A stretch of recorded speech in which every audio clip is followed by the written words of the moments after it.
Thank you for coming today. We have a lot of good things to happen today. I've got 5 announcements before. But the people that flank me on both sides is called Heart to Heart Hospice. And the reason they're in the front row is they help people that are having problems. You know, they have cancer or heart disease or kidney disease, and they help them in their last stages of life. There's lots of other hospices. They have 13 in the state of Indiana. And their institution, Indiana, was nice enough to be nice to us. And what they have given here is this is a $5,000 check.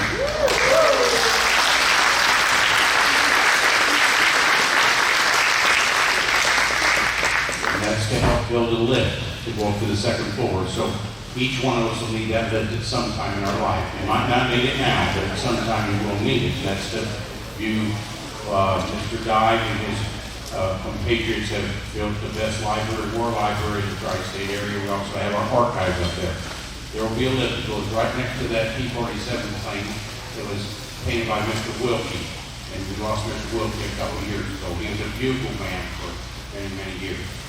Heart to Heart Hospice, we can't thank you enough. Got a little short tour here. And don't be strangers here. Thank you very much.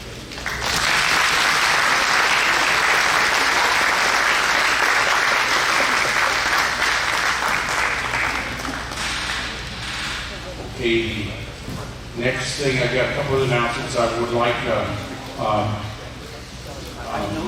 McKay to grab Mr. George's in just a second. I'll need him in about 32 seconds. I'd like people in the red shirts that are standing in the back to come up and flank me if we can. And while they come up and flank me, that's Evansville Wartime Museum volunteers. Please come up here, and you're going to stand on each side of us. Don't move too fast.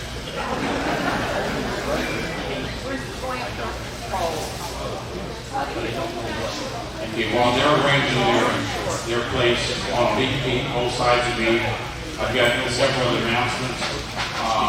On your tables, we have things called membership. And over there, membership. If you'd like to become a member on both sides, please balance it out. Tall on the back, short in the front. We have membership cycles, or membership forms. We'd love to have you become a member here. It helps us keep doing things like we're doing. Okay, we have to have a front row and a back row or it doesn't fit. Short people in the front, big people in the back. Adult people in the back, please.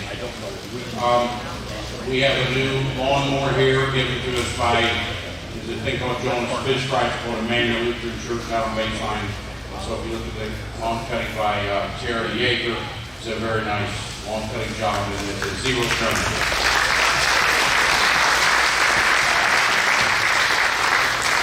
Next week we have a person named Bill, 9/7/23, that's a Thursday, 2 or 3 weeks from now, is Bill Willis. He talked before about Dunkirk and a person from Jasper that was part of the English troops, but he was from America, and talked about how much he informed our government and how he formed things. This is probably one of the top speakers around. He's going to talk about the Battle of the Bulge, and he will be here on 9/7/23, so that's our next talk. Make sure you sign up with my wife with an email or a phone number that's on the bottom of these forms. If you don't get lunch, and I get in trouble. So please at least call her or text her. You can tell her today. She's a pretty lady. Ahead of time. Today is just saying that you're interested, and then confirm if you get And there's a blue container over here. We've been asked multiple times. It's a square container, not the round one. That's for recycling. Okay, so your bottles go there, or you can leave them on the table. We've been told by one of you that we need to recycle here and we have to be green. So we're starting that today. Now, the lift will be right over there, and we also have all of you listed, not individually, but you've given us over $3,000.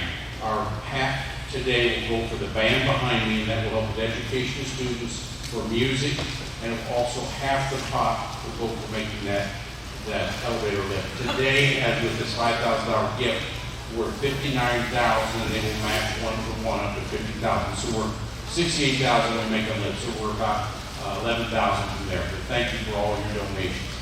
Now, I would like the gentleman in blue to come over here, and McKay, you will come over as well, please. This young man is Good marketing. this young man is, I don't say his age, my wife always asks him by age, but we won't tell him his age. But he's a academy graduate, that's Naval Academy, that's, you know, I think there's some Army and Air Force here, the Navy's pretty nice. And he was Marine Corps for 13 years, so Semper Fi for some of you here.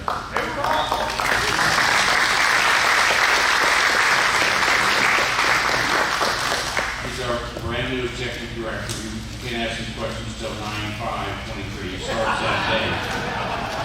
But then you can ask him anything at that time. But he was 13 years in the military and then he was shoe carnival, so hope you're wearing some shoe carnival shoes.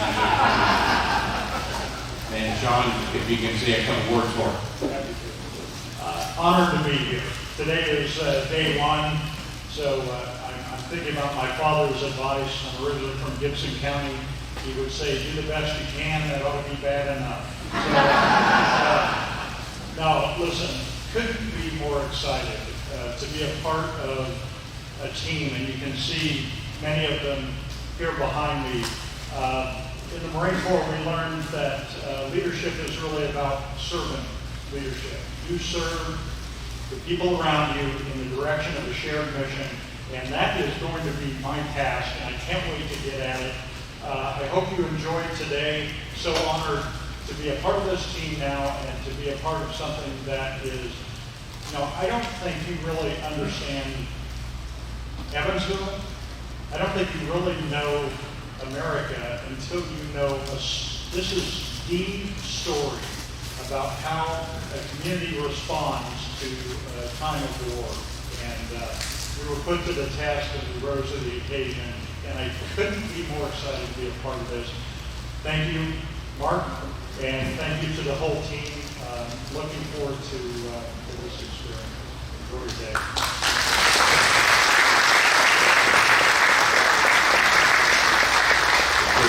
Thank you. These are our volunteers here, and they do everything for this place. I couldn't be prouder of them. They are a tremendous group of people. And before we get to our first, this is a double hitter today because of a mistake by me. We're going to have a double hitter in November with Norman, but we don't have any double hitters. We've never had a triple hitter. Double hitter means we got two shows today. You get 2 for 1. So we've got this is a Red Bank Union band. They're going to play Civil War music. And then the second one's with Donald Cobb. He's written a book and he's going to talk about D-Day. He was at D-Day and D-Day 0 on a tin can. He's going to talk about that experience. So, thank you for coming today. We're going to have a good time. If you have any questions about historical things, we have 2 libraries at the table over here. You give them what you want to know about World War II and Evansville or anything. They will search it and give you your results. They're right over there today and you can utilize them. I'm going to try to be here most of these events. Okay, here goes Hollywood.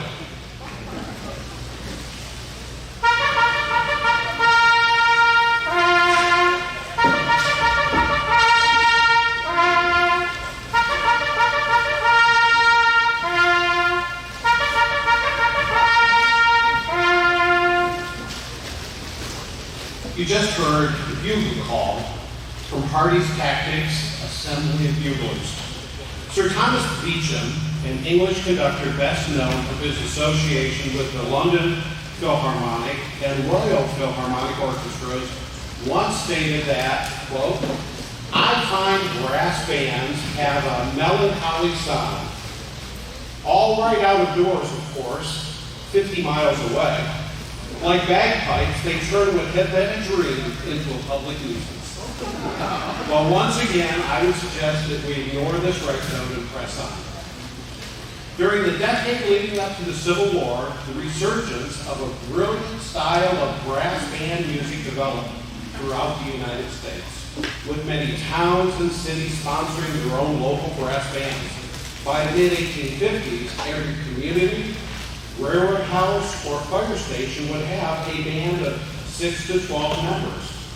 C.C. Danoon's and George Ward's bands were some of the more frequently mentioned Evansville groups.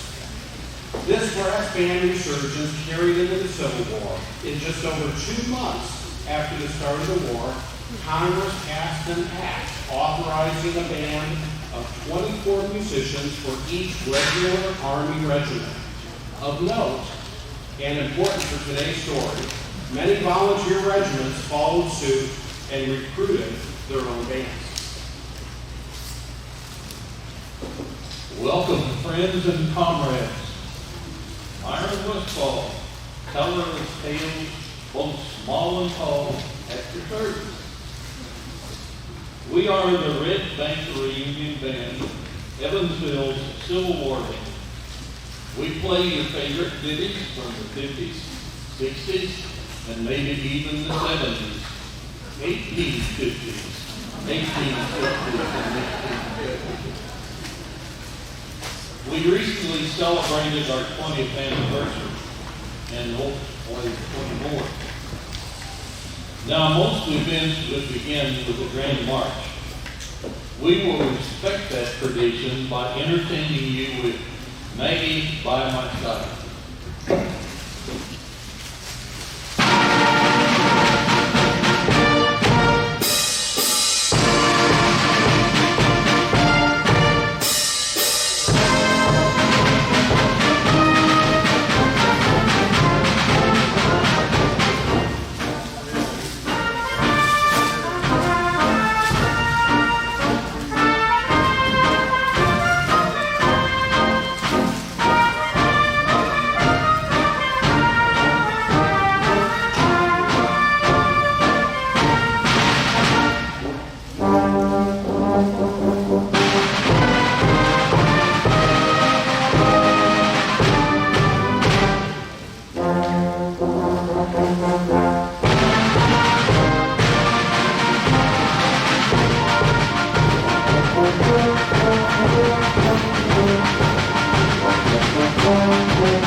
While I will regale you with the facts as the government has declared them to be,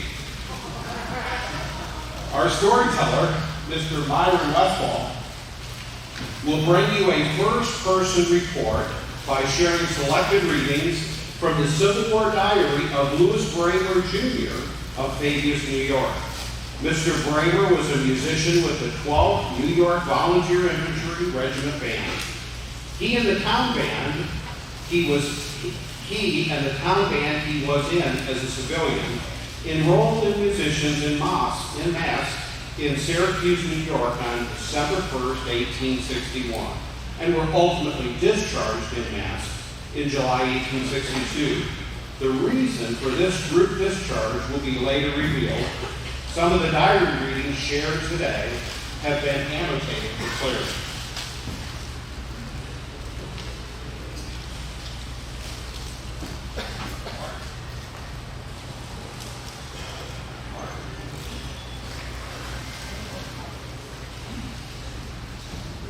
Just declare. March 22, 1862, Alexandria, Virginia. Got up in the morning and ate my breakfast. Went out to see the town. Went to Marshall House Inn. That was where Colonel Elmer Ellsworth was killed while pulling down a 24-foot by 14-foot rebel flag. He was our first officer killed in the rebellion and a good friend to the president. After that, we went down to the river. Then we went back to church, and I wrote a letter home. About 12 o'clock, we went on board the John A. Warner and soon steamed off down the river amid the cheers of the crowd on the pier and the band playing Dixie. After passing Fort Washington, Mount Vernon came into view.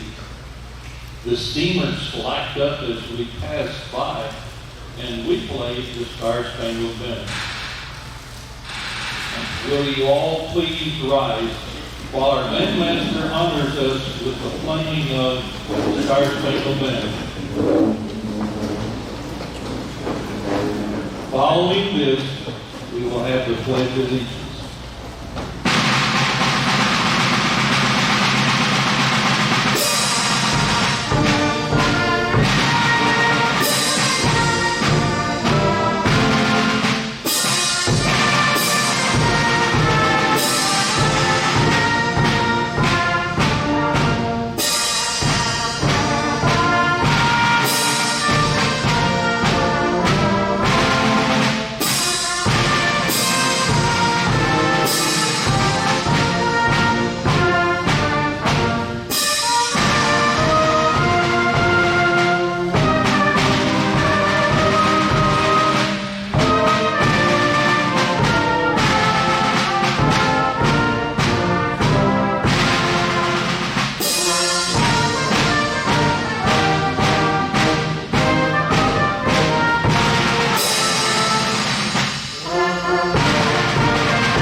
Please join me in the Pledge of Allegiance.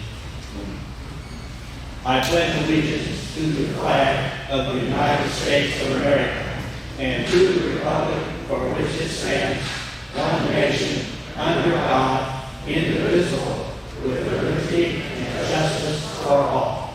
Now, John Gross will do an invocation for us.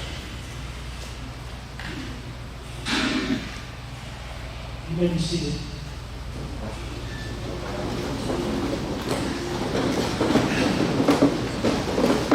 Lord, our Holy Father, we thank you for the blessings that you've provided to us throughout our lives. We thank you for the blessings that we're able to gather today to enjoy the Civil War band and to hear the stories from Mr. Cobb.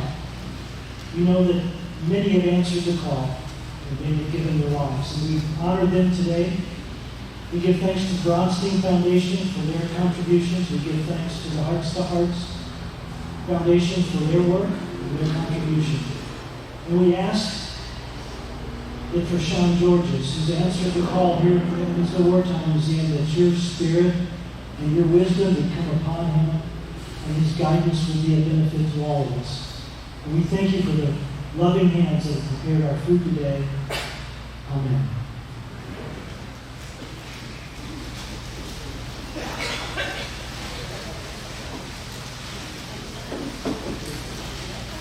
From the beginning, regimental bands were in the thick of it. In the Army Manual entitled Rifle and Light Infantry Tactics for the Exercise and Maneuvers of Troops when Acting as Light Infantry of Riflemen by Brevet Lieutenant Colonel William J. Hardy, dated 1855, and signed by then Secretary of War Jefferson Davis, regimental bands were directed as follows, quote, instruction for the chief bugler and drum major.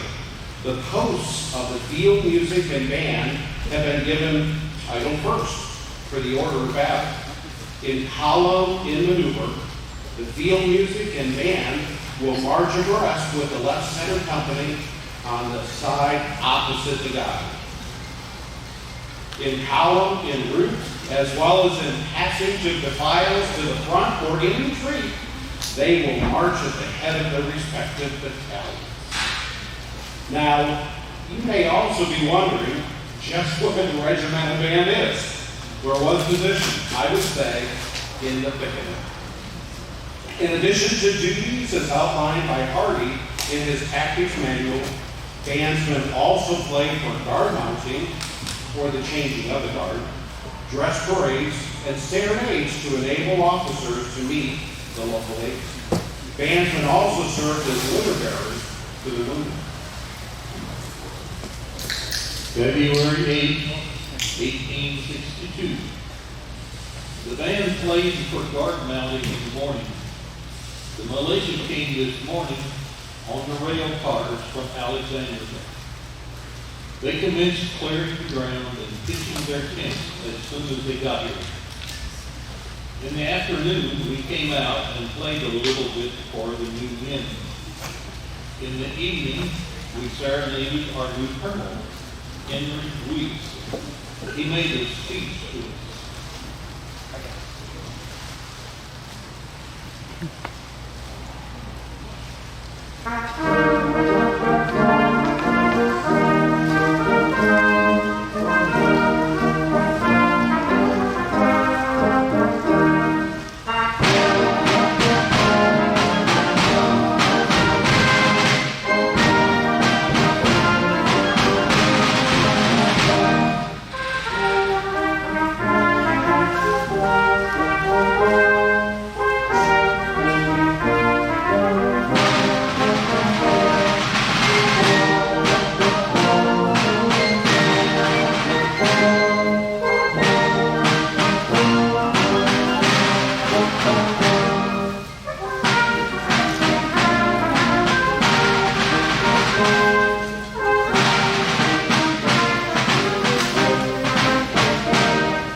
Favored us with Old Lang Syne, arranged by the Dodworth brothers.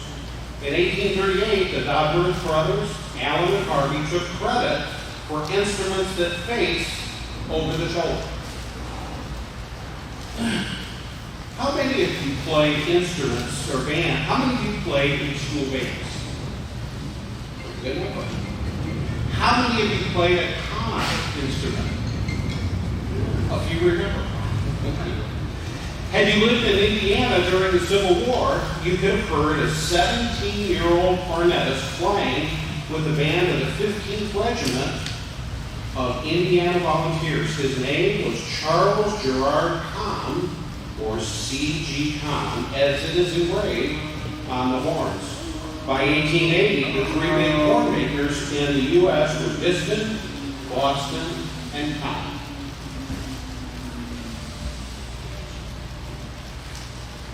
March 17, 1862. Frank and myself went and slept with the boys in the other tent last night and gave our beds up to Allen and Jack, for they were nearly worn out. They stayed and took breakfast with us.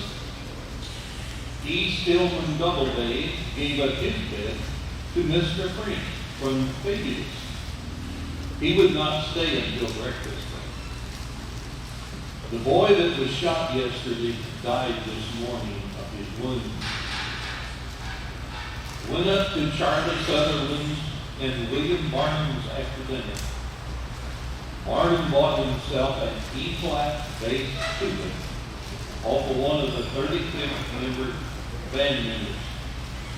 I saw a South Carolina State military company. Very pleasant day. All well.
You just heard Cape May polka. Cape May is the southernmost point of New Jersey. Civil War regimental bands were formed in many ways.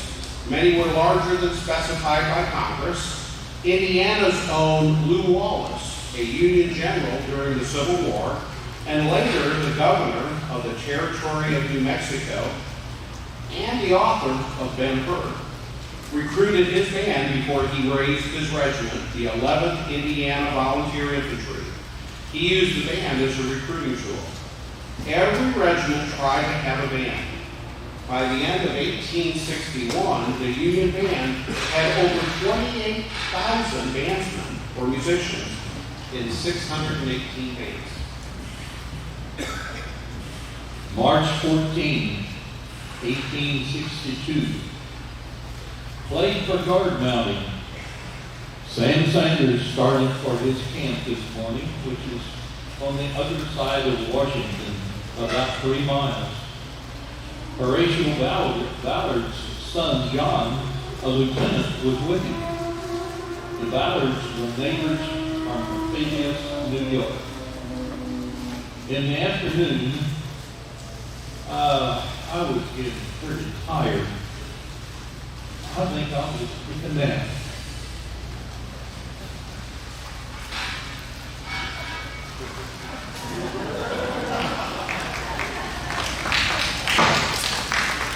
myself pretty good.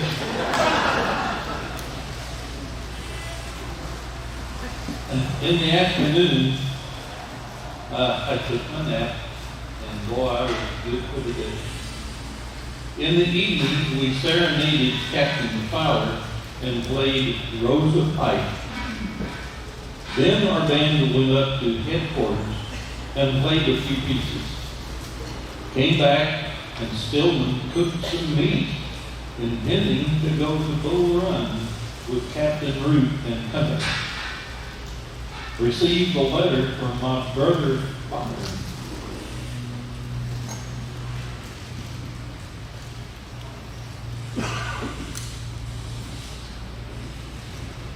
Well, it seems like we don't have Rows of Pike anymore, but I have another one here that I think you'll enjoy.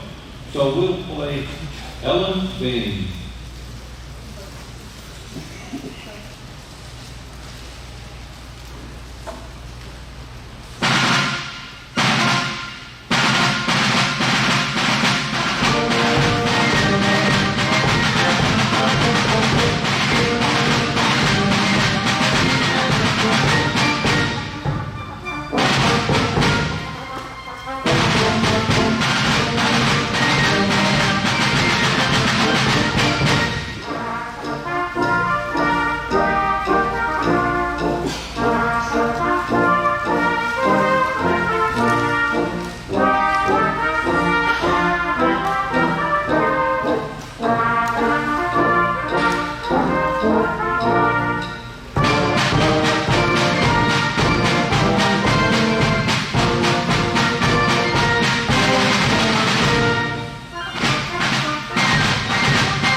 March 29, 1862.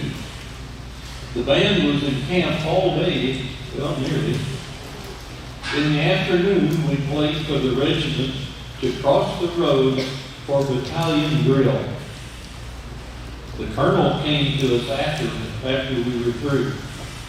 He told our band to report to the band of the 44th New York and practice brigade music with them for 1.5 hours in the forenoon and the same in the afternoon. We didn't do it. It commenced raining about dark and rained all night. We built a larger fire and were quite comfortable. Major Barnum stayed with us for some time. Major Barnum survived 3 wounds and won the Medal of Honor before being promoted to Major General. The band will now play Farewell, My Lily Dear.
of you who had a child or a grandchild in a public school band and had to purchase a musical instrument for that child, you quickly learned that instrumental music can be an expensive endeavor.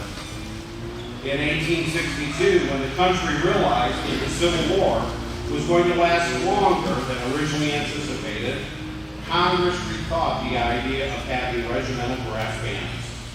On July 29, 1862, President Lincoln signed General Order 91, eliminating regimental bands.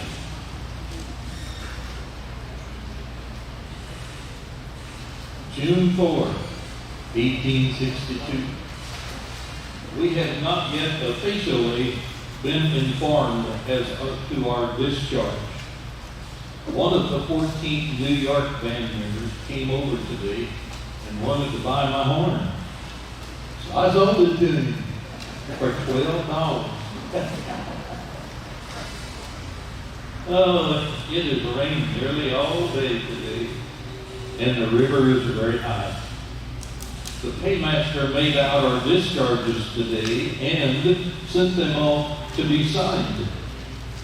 General McClellan would not sign them if we could still be of any service to the regiment.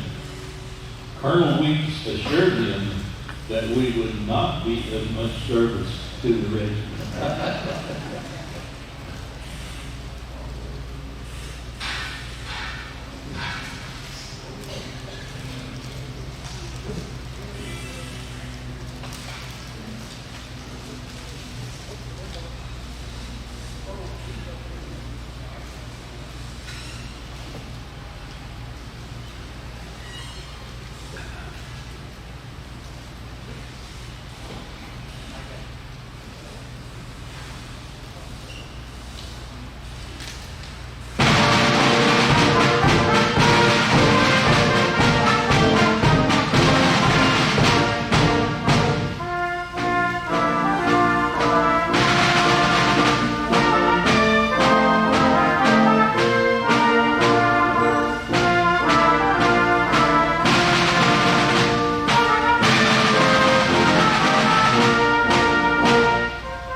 You were just favored with Far Away.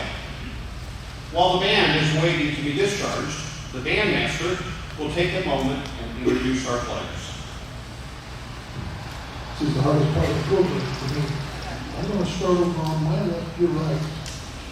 And this is one of the Jim volunteers, like it goes in front of that speaker, Jim Zell. And Mr. Zell is our drummer, and he was the vocals, is that correct?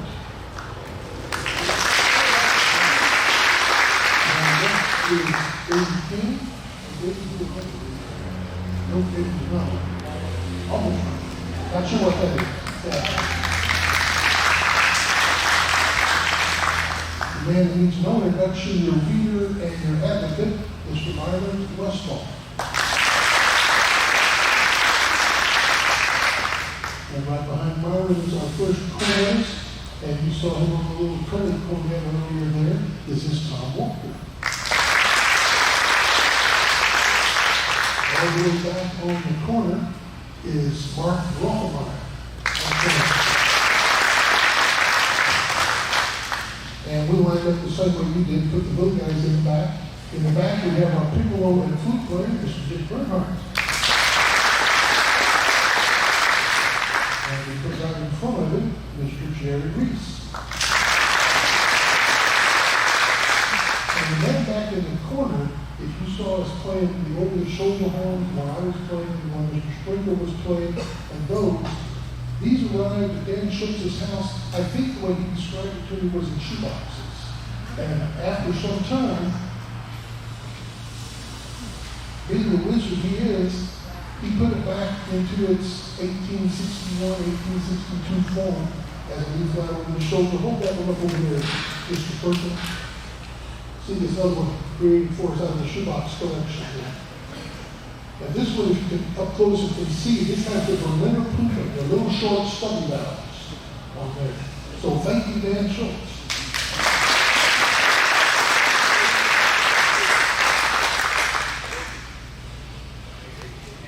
Oh, United States Navy, I forgot to mention.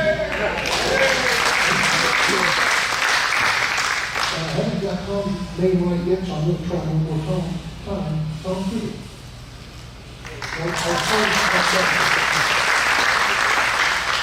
This is Moore's little boy Jimmy. This is Jimmy Moore. And some of you might have had him for school. I know Rosie well. I think I saw back there had him for her principal. This is Mr. Richard Sprinkle. And deep over in the corner there, speaking on behalf of the United States government, is Federal Agent Tom Bennett.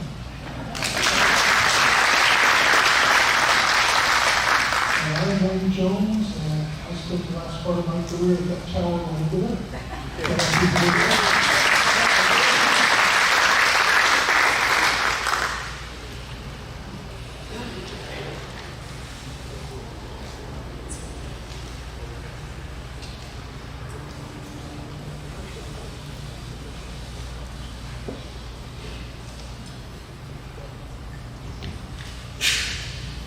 July 24, 1862. The boys all got up at daylight this morning, but for Allison Squires, Eugene Bosley, and myself. We got ready for a start on 6 o'clock train this morning. They got to breakfast and were off before I got up. After I ate breakfast, we went to the patent office. After that, on to the Smithsonian Institute, then to Washington's Monument. After dinner, we got ready to start for the 3:30 train. Got our supper in Baltimore, left there about 9:30 in the evening. July 25, 1862. Rode on the cars all night and slept very well. We arrived in Elmira about 12 o'clock and ate our dinner. We started for Binghamton a little before 1 o'clock. When we got to Binghamton, we found Barnum, Stillman, and Levi Martin, who had come by way of New York City. We arrived at Alphuga Station and rode over in the stage with Hobart. Arrived home a little before dark. Our town band played and serenaded me. Then I went up to Mr. Caldwell's Tavern with them to serenade Louisiana. As you travel the streets of Evansville, you are never far from reminders of the Civil War. Lincoln School, Douglas School, Grant Street, Union Place, Morton Avenue, Ganoon Street. As you walk the University of Evansville campus, Shanklin Theater and Olmsted Hall serves as Civil War reminders. And as you climb the hill of Oak Hill Cemetery, you will pass Union and Confederate memorials. As to all those who have served in the military to protect our freedoms, we hope that this program shows the great respect that we have for each who has served, and particularly for those who have sacrificed their lives. In conclusion, we would like to play Hail Columbia.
Okay, we're gonna have a stage change, so it's a 5-minute intermission, there's bathrooms over here, women's and men, so we gotta go back.